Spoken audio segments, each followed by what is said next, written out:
আপার back stiffness দূর করার জন্য আমরা ব্যায়াম করছিলাম। সেটার জন্য আজকে আরেকটি নতুন ব্যায়াম করব।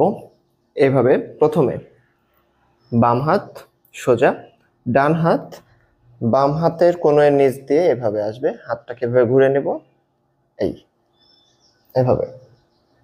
এই অবস্থাতে আমরা কিছুক্ষণ সময় অবস্থান করব, 10 থেকে 15 সেকেন্ড বা 30 সেকেন্ড পর্যন্ত আমরা অপেক্ষা করতে পারি।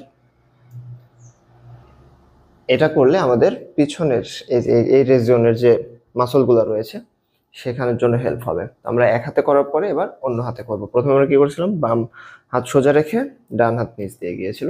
এবার ডান হাত সোজা থাকবে, এভাবে ঘুরে যাবে হাতের তালুটা, বাম হাত ডান হাতের নিচ দিয়ে যাবে, এভাবে দুই হাতের তালু একসাথে লেগে থাকবে এইভাবে।